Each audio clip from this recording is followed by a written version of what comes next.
good weekend. We accomplished a lot, really, very lot. You probably just saw the piece on Steve and Jared. It was very good. 60 minutes. Any questions? You want to give me a little room here, Jeff? Just following up on the 60 Minutes story, what's your reaction to Israel's strikes on Gaza today? Well, we're going to have to see what's happening. We want to make sure that it's going to be very peaceful with Hamas.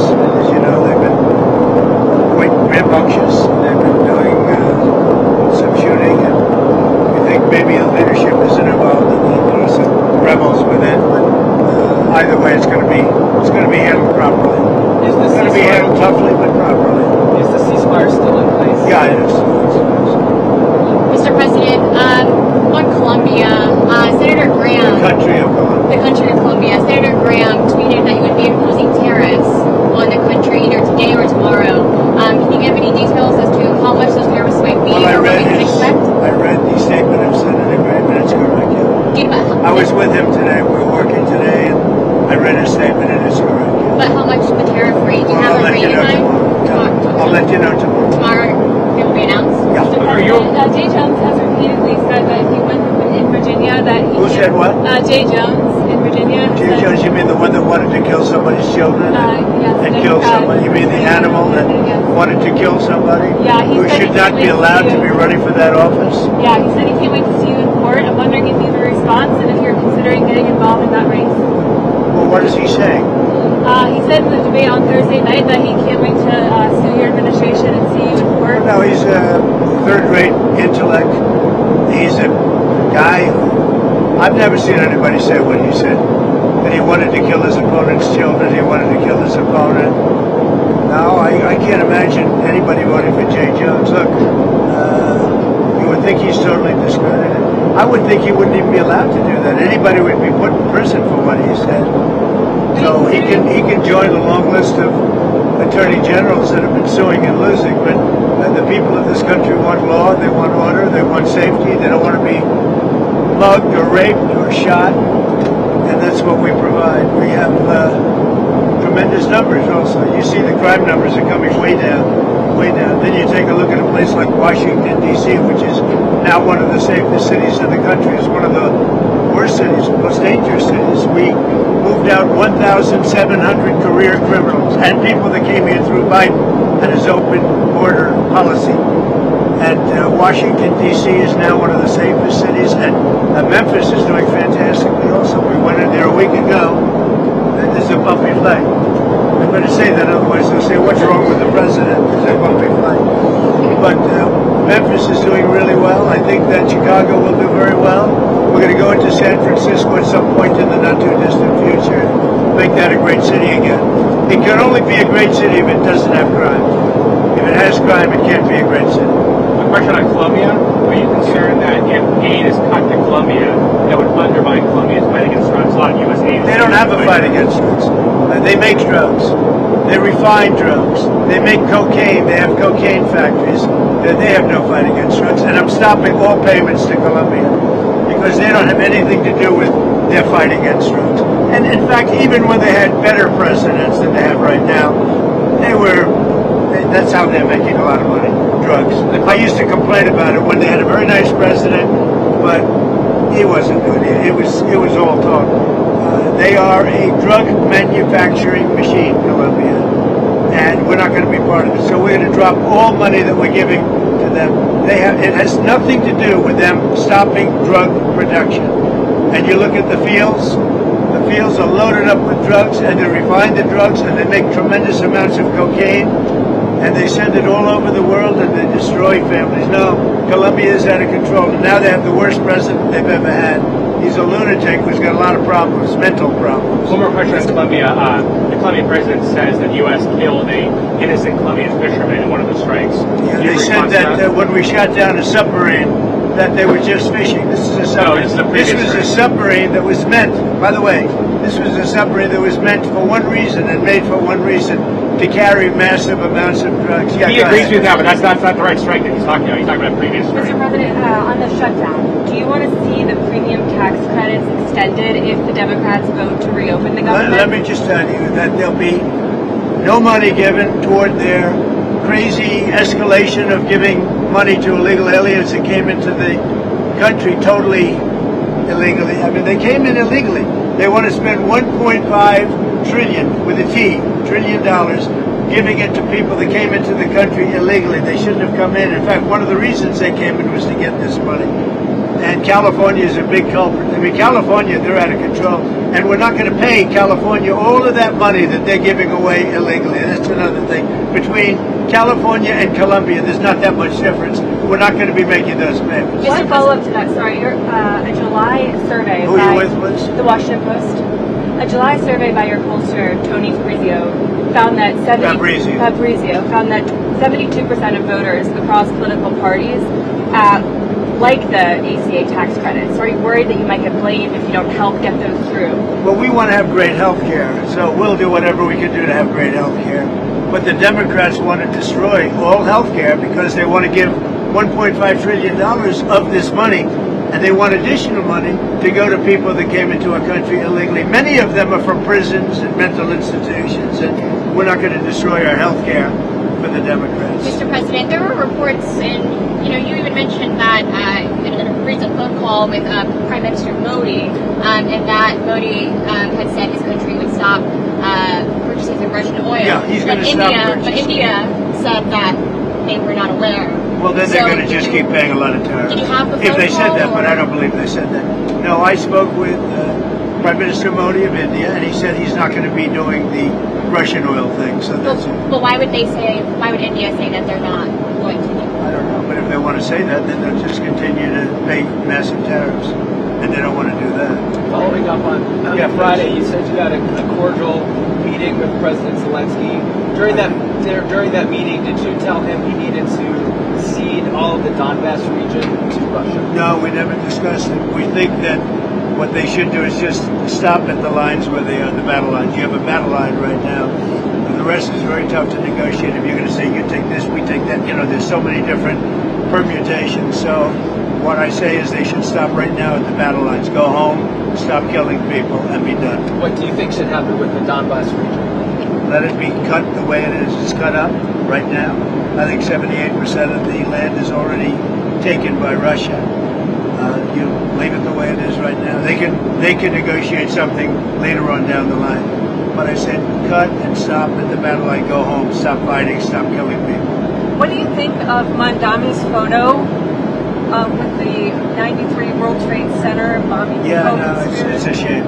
Look, the Mamdani thing is it's a disaster waiting to happen. We can't have a communist in charge of a great, supposedly free enterprise, kind of a representative city.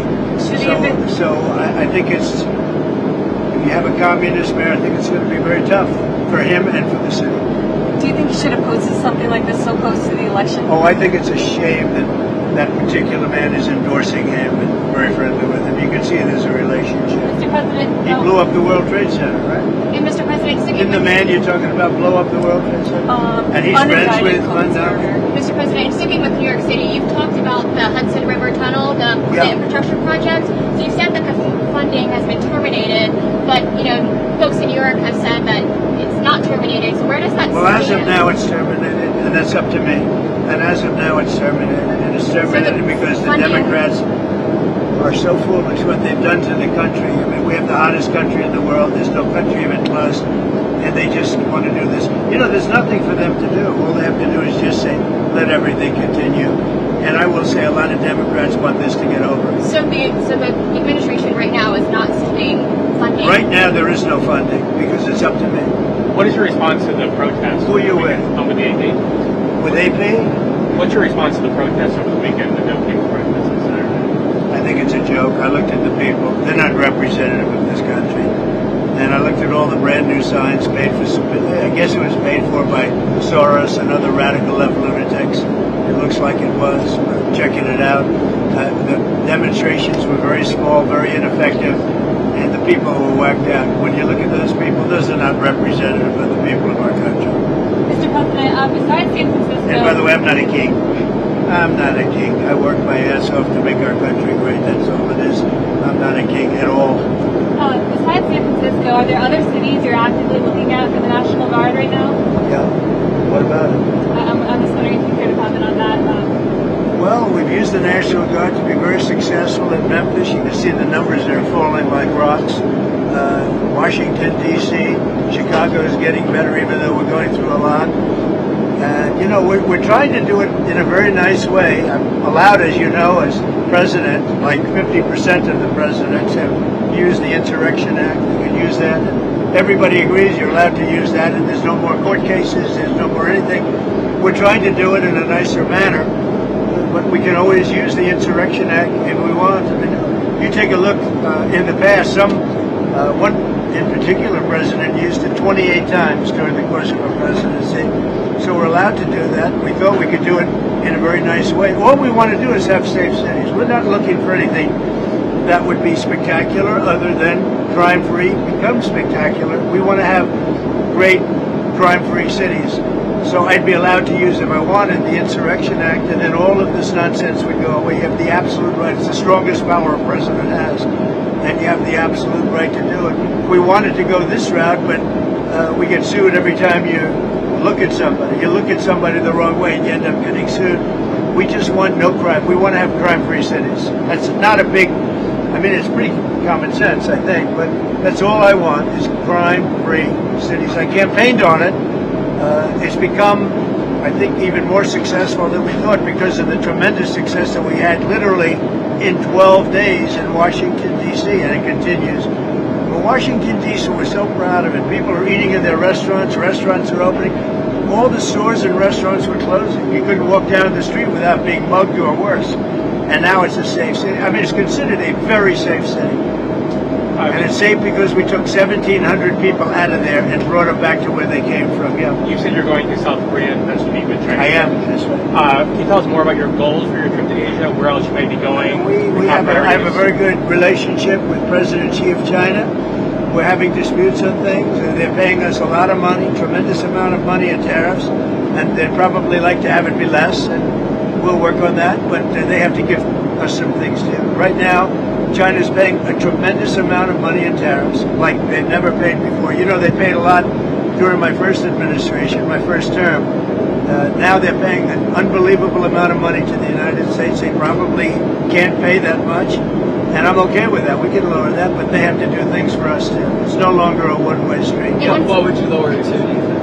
Depends. I mean, we'll have to see what they want. One of the penalties we have is because they're sending in fentanyl, we have a 20%, as you know, a 20% tariff on that. But they'd be paying about 157% tariff, which is, you know, record-setting type tariff. I don't want them to do that. I want to help China. I'm not going to hurt China. But they have to give us things too. Sticking with China, Mr. President, on soybeans, are you confident that you'll I be want able to them get to a buy deal? soybeans. One of the things I want is China's going to buy soybeans. I want China to stop with the fentanyl. Very, you know, normal things. I don't want them to play the rare earth game with us. But you want them to, but do you think they will make a deal on soybeans? I do believe, yeah, because otherwise I'm not going to make a deal. No, I want them to buy. Our farmers have been boycotted by China as a negotiating point. I don't want that. Our farmers are great, and in particular our soybean farmers, and I want them to start buying soybeans at least in the amount that they were buying before. And I believe they'll be able to do that. But sticking with soybeans, and in Argentina, you're looking to do that deal with Argentina, the meal swap. So, with respect to beef? Are we expecting a beef deal? I assume you're talking about beef. Yeah. No, to get beef prices down. The only price we have that's high is beef, and we'll get that down. And one of the things we're thinking about doing is beef from Argentina. But my question is, what do you have to say to U.S. farmers who feel that the deal is benefiting Argentina more than it is them, as they are a top Argentina's fighting for its life, young lady. You don't know anything about it. They're fighting for their life. Nothing's benefiting Argentina. They're fighting for their life. You understand what that means? They have no money. They have no anything. They're fighting so hard to survive. If I can help them survive in a free world, I happen to like the president of Argentina. I think he's trying to do the best he can, but don't make it sound like they're doing great. They are dying. All right? They're dying. What do you mean by a beef deal, sir? We would buy some beef from Argentina. If we do that, that will bring our beef prices down. Because our groceries are down, our energy prices are down. Well, I think we're going to have $2 gasoline pretty soon. We're getting close. And everything's down. The one thing that's kept up is beef. And if we buy some beef, now I'm not talking about that much from Argentina, it would help Argentina, which we consider a very good country, a very good ally, and a place. Although I must tell you, if you take a look now, South America is turning. The South American countries are starting to turn very much toward us. And for you They're as getting away farmers- from socialism, and you can go right down the pack. But they are starting to turn. It's pretty May I amazing. ask you about Israel again? Do you feel that Israel was justified with striking what it did Striking where? in Gaza today and overnight? I'd have to get back to you on that. I'd have to get back. What is the next step? Because we're going to be determined. You know, all of that's is under consideration right now. It's under review. Mr. President, on Harvard. Who you with? I'm with the Washington Post. That's what I thought. On Harvard, you said the other week that you had reached a deal, but we haven't heard anything. What's the holdup? Well, we reached a concept of a deal, but it's pretty complicated because under this deal would be $500 million. They're going to open up trade schools, and I love the idea of trade and trade schools like Harvard. So, you know, they get into like a vocational type school. And the one problem with it, it's very complicated.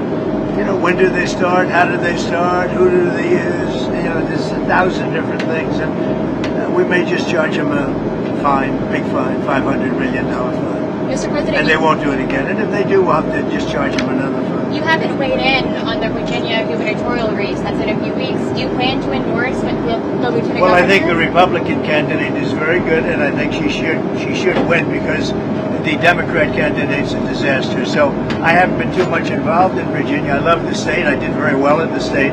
But I will tell you, I think the Republican candidate is excellent, and I think the Democrat candidate is a disaster. I mean, I watched her in the debate. She couldn't answer the most basic question. And, you know, a big thing with that race and also the race in New Jersey is going to be energy. Both of the Democrats are going to drive the energy prices through the roof. Through the roof. Your energy is going to double and triple. If the Republican gets elected, your energy is going to be coming down by 70, 80%. Thank you very much, everybody. Vote Thank you, sir. Republican.